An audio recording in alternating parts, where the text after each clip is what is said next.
Hey everybody, I'm about to read chapter 6 of Broken Blade and end of chapter 5 if you recall. The main character, Pierre, had fallen asleep and it was a restless day, but fell asleep on his first night before they had to portage the next morning. And he didn't do too well on his first day with the canoeing, and everybody else was calling it just an easy, light day. For him, it was a grind. So we're going to go into chapter 6. It's called First Light. In the back of his mind, Pierre had a low growling, or he heard a low growling, followed by the sound of claws digging into tree bark. I must be dreaming, he thought. He pulled the blanket tighter around his shoulders. His head ached even worse than it had the night before. He was drifting back to sleep when a second growl came. A bear? Pierre's eyes flashed open. Crouched at the base of a pine, Andre Bellegarde was scratching the bark with his bear claw necklace. Ha ha! Beloit cackled from behind. He trotted to Pierre's side and leaned directly over his face.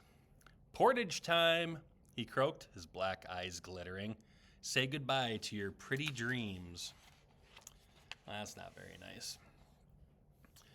His muscles burned, his body pitched forward. If he hooked his thumbs under the straps to relieve the weight, his blisters grated against the canvas.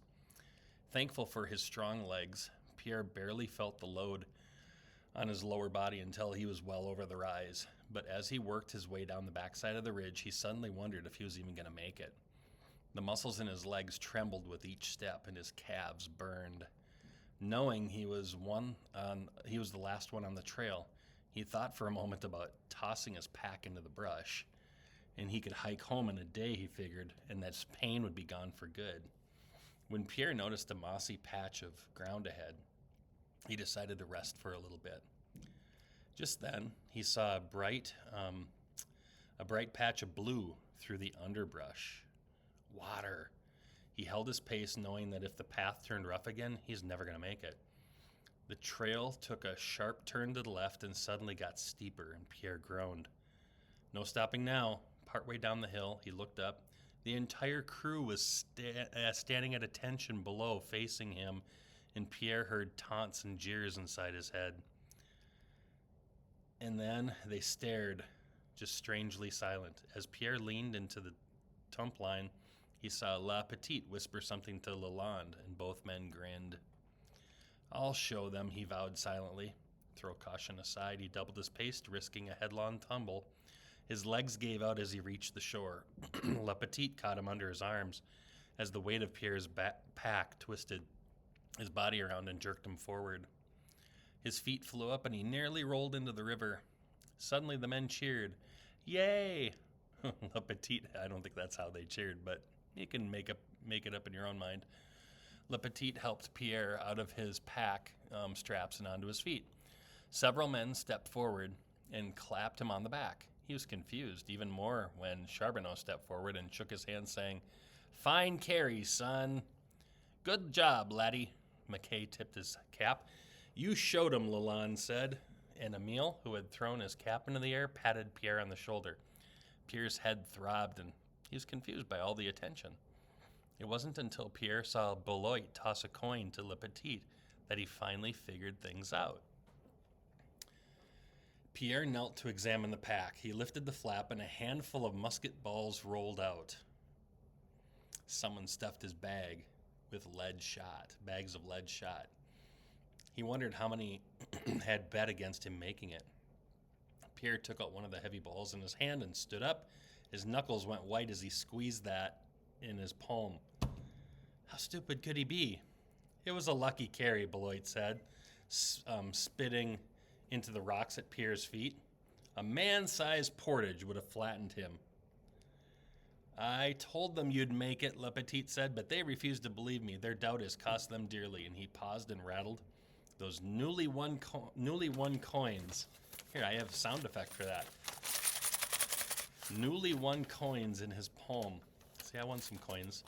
I'm just kidding. I just have an envelope full of coins. If that pack weighed an ounce, it weighed 200 pounds. The musket ball dropped from Pierre's hand onto the trail. You mean it weighs more than double a pack? Without a doubt, my voyageur, my young voyageur. Well, young, I'll believe, Beloit snarled as he turned to climb in his canoe. As for voyageur, we'll see, but young, I believe.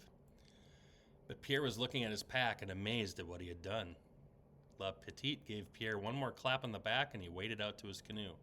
The big man collected on a few more wagers after he had taken his place in the stern. He turned towards Pierre one last time, raising his leather coin pouch high and jingling it by the drawstrings. See me at the next portage, Pierre. I'll give you a share of the winnings. Well, that's kind of nice. I've got a little something for you too, Lalonde said, waving a paddle at Pierre. We pick our ponies pretty well, eh, partner? He bragged to the men in the other canoes. If we get much luckier, we'll have to give up our voyaging and open up a bank. Despite the chorus of boos from middlemen who'd lost money in the betting, Charbonneau's canoe was underway a moment later. As they started upriver, Lalonde took up an old French song and he started singing. Now, I'm not going to sing this, but it went like this. Behold the fair Francois, behold the fair Francois. She would wed if she may, Maluron Lorette. She would wed if she may, Maluron Lorette. Her love came late a-calling. Her love came... Well, anyway. At the chorus, Pierre joined in, pulling on his paddle as hard as he could, as hard as the blisters would allow anyway. He was glad to have his first voyage or portage behind him, but he was uneasy about what lay ahead. That's it for Chapter 6. Kind of an interesting chapter about... Sounds like Pierre was set up, doesn't it? I think they call that initiation or something like that, but you can't. I mean, it's something that they don't do anymore. Thank goodness, right? Thanks for listening.